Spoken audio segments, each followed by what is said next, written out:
언약궤를 맨 제사장들이 요단강에 발목을 담그고 섰어요. 그러자 범람하던 요단강물이 갈라져서 마른 땅이 드러나는 역사를 우리가 지난 시간 말씀 가운데 보았습니다. 200만에 달하는 남녀노유 백성들이 마른 땅을 밟고 이렇게 요단강을 건너가게 되는데, 이 상황에서 우리가 한 가지 생각해야 할 것이, 백성들 앞에 선 제사장들이 백성들 앞에서 나아가다가 한중간에 서서, 요단 한중간에 서서 백성들이 모두 지나갈 때까지 그 자리를 끝까지 지키고 있었다는 것입니다. 지난 본문 11절에 보면 모든 백성이 건너기를 마친 후에 여호와의 궤와 제사장들이 백성의 목전에서 건넜다, 그렇게 말씀했어요. 백성들이 다 지나가기까지 제사장들이 언약궤를 어깨에 메고 끝까지 마지막 순간까지 다 이렇게 지켜보고 있었다는 것입니다. 그 앞에 보면 속히 건넜으며 백성들이, 그런 표현이 나오지만 여러분, 이스라엘 백성들이 200만인데 그 가운데 장정들만 있는 게 아니지 않습니까? 노약자도 있고 병든이들도 있었을 것이고 또 아주 어린아이들도 있었을 것입니다. 또 수많은 가축이나 짐들도 있었죠. 이 사람들이 장막 생활하는 사람들이니까 집집마다 집안 살림을 다 가지고 이동하는 그런 상황인 것입니다. 빠르면 얼마나 빠르고 또 서두르면 또 얼마나 서둘렀겠어요. 끝없는 행렬이 사실은 지루하게 계속해서 이어졌을 것입니다. 그런데 이 제사장들은 말씀을, 언약궤를 어깨에다가 메고 그 명령한 일이 다 마쳐지기까지라는 무슨 뜻이에요? 10절 표현에 그런 표현이 나오는데, 명령한 일이 다 마쳐지기까지 궤를 맨 제사장들이 요단 가운데에 서 있었으며 그렇게 묵묵하게 지키고 있었단 말입니다. 이어지는 오늘 본문 우리가 읽으셨는데 16절, 17절에도 이런 말씀이 나와요. 증거궤를 맨 제사장들에게 명령하여 요단에서 올라오게 하라 하신지라. 여호수아가 제사장들에게 명령하여 이르기를 요단에서 올라오라 하며, 하나님께서 여호수아 통해 가지고 이 제사장들을 올라오라 이렇게 명령하시죠. 그 명령하실 때까지 백성들이 다 지나갔다고 이제 우리 할 일 끝났다, 우리도 어서 건너가자 한 것이 아니라는 말씀이죠. 다 건너갈 때까지 지키고 서 있다가 올라오라는 명령이 떨어지니까 비로소 그때서야 움직인 것입니다. 이 제사장들은 말씀에 살고 말씀에 죽는 사람들이었어요. 명령에 살고 명령에 죽는 사람들, 그 사람들이 바로 이 언약궤 어깨에다 맨 제사장들이었습니다. 교회 목회자들이 이런 각오로 사실은 목회해야지 되는 거죠. 사람 보고 하는 거, 환경 보고 하는 것이 아니라 내가 말씀을 어깨에 맨 사람이다, 말씀 붙들고 말씀 끝까지 지켜야지 되고 사수해야 되겠다. 가정에서 신앙의 가장들이 다 이런 각오로 가정을 이끌어야지 되는 거 아니겠어요? 또 교회 직분자들도 이런 각오로 사역을 다 감당해야지 되는 것입니다. 나아가서 모든 그리스도인들이 너희는 택하신 족속이요 왕 같은 제사장들이요 거룩한 나라요 그의 소유가 된 백성이니, 그렇게 말씀했어요. 모든 믿는 자들은 나 왕 같은 제사장이다. 그러니까 이 언약궤를 맨 제사장과 같은 마음으로 가정을 지키고 일터를 지키고 교회를 지키고, 그것이 믿는 자 그리스도인들의 삶의 자세여야지 된다는 것이죠.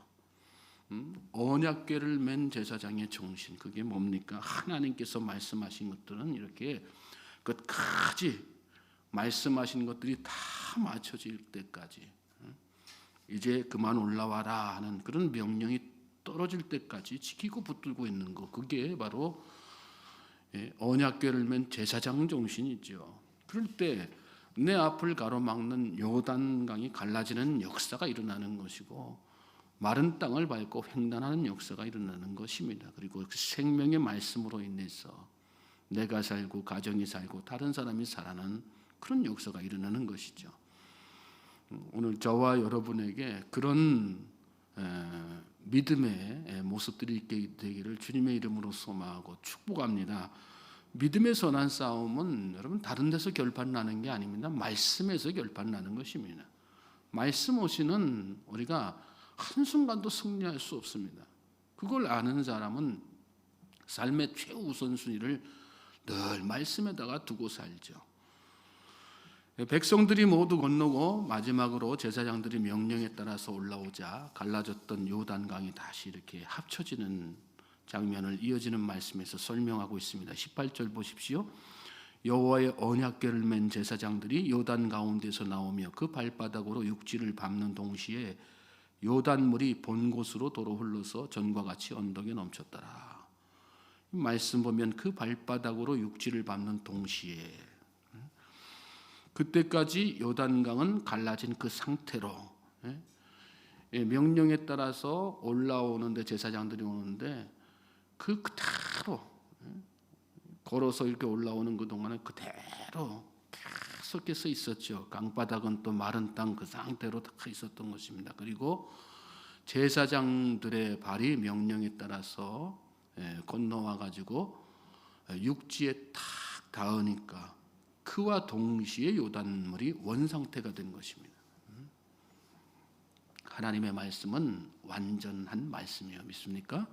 19절에는 첫째 달 10일에 백성이 요단에서 올라와 여리고 동쪽 경계 길갈에 진침해 이렇게 나왔어요. 첫째 달 10일이라고 여기 말씀해 보면 정확한 날짜가 이렇게 기록되어 있는데 첫째 달 정월 말씀하는 거죠.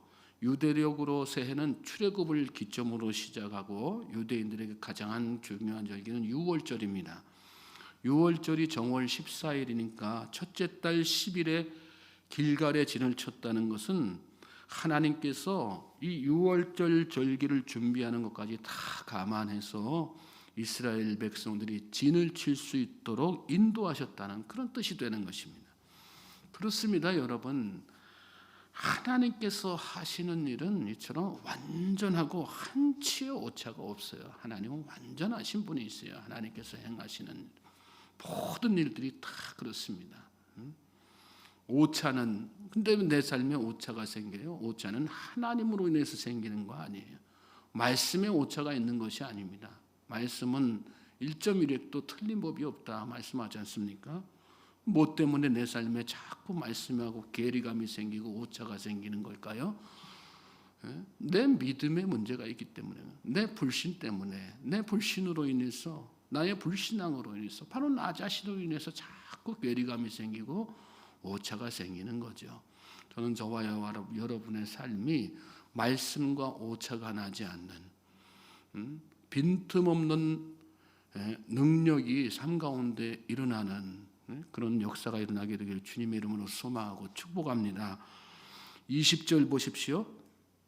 여호수아가 요단에서 가져온 그 12돌을 길갈에 세우고, 이스라엘 백성들이 여리고 동쪽 길갈에 진을 치고 나서 여호수아가 가장 먼저 한 일을 기록한 말씀입니다. 여호수아는 요단에서 가져온 그 12돌을 길갈에다가 세웠어요. 그리고 백성들에게 말합니다. 가장 먼저 다른 거 안 하고. 21절부터 24절이 그 내용이죠. 이스라엘 자손들에게 말하여 이르되 후일에 너희의 자손들이 그들의 아버지에게 묻기를 이 돌들은 무슨 뜻이니까 하거든 너희는 너희의 자손들에게 알게 하여 이르기를 이스라엘이 마른 땅을 밟고 이 요단을 건넜습니다. 너희의 하나님 여호와께서 요단물을 너희 앞에서 마르게 하사 너희를 건너게 하신 것이 너희의 하나님 여호와께서 우리 앞에 홍해를 말리시고 우리를 건너게 하심과 같았나니 이는 땅의 모든 백성에게 여호와의 손이 강하신 것을 알게 하며 너희가 너희 하나님 여호와를 항상 경외하게 하심이라 하라. 길갈에 진을 치자마자 여호수아가 가장 먼저 백성들에게 지시해서 한 일은 뭐예요? 기념비 세워라. 그리고 백성들이 너희들 후손 대대로 하나님 행하신 일들을 가르쳐라. 여호수아는 말씀을 최우선으로 하는 사람이었어요. 진을 치고 나서 여러 가지 할 일이 얼마나 많았겠어요. 그런데 가장 먼저 거기에다가 이 요단강에서 가져온 기념비를 탁 세우고 백성들 모아놓고 이거 대대 후손 기념하면서 너희들 하나님에 대해서 후손들에게 잘 가르쳐라. 그렇게 얘기한 거예요. 말씀을 최우선으로 하는 사람이었죠. 본인 자신이. 그리고 백성들도 그런 삶을 살도록 대대손손 그런 삶을 사도록 이렇게 권면하고 있는 것입니다. 하나님의 백성들은 어떤 사람이에요? 대대손손 하나님을 또 말씀을 명령을 최우선으로 하면서 사는 사람들이에요. 그럴 때 하나님의 그 말씀의 능력이 내 삶 가운데 역사를 일으키는 거죠. 여호수아가 왜 기념비를 만들고 후손들에게 이렇게 전수하게 했을까요? 그들도 지금 이 백성들처럼 홍해가 갈라지는 기적, 요단물이 말라지는 그 역사를 경험하도록 하기 위해서, 우리만 이 놀라운 기적을 체험하고 끝나서는 안 된다. 우리 후손들도 대대로 이런 놀라운 은혜와 기적을 경험해야 된다. 그러기 위해서는 하나님의 말씀을 최우선으로 하고 초계같이 지키도록 훈련하는 그런 훈련해야지 되고 가르쳐야지 된다. 그래서 전수하게 된 것입니다. 나아가서 24절에 보면 이는 땅의 모든 백성에게 그랬어요. 이스라엘 자손들뿐 아니라 땅의 모든 백성이 그렇게 홍해가 갈라지는 역사, 요단 강물이 다 마르고 마른 땅을 건너는 그런 역사 경험하게 하기 위해서, 그로 말미암아 하나님을 경외하고 하나님 두려워하는 마음 갖게 하기 위해서 그렇게 가르치고 전수하라. 그렇게 말씀한 것입니다. 말씀이 여러분의 자녀를 살리는 것입니다. 믿습니까? 말씀이 나의 가정을 살리는 것이고요. 말씀이 나라와 민족을 살리고 말씀이 온 열방을 살리는 것입니다. 경제력이 살립니까? 전쟁 능력이 살립니까? 전투력이 살립니까? 그렇지 않아요. 하나님의 말씀이 살리는 거예요. 예수님이 그 말씀이죠. 그렇지 않습니까?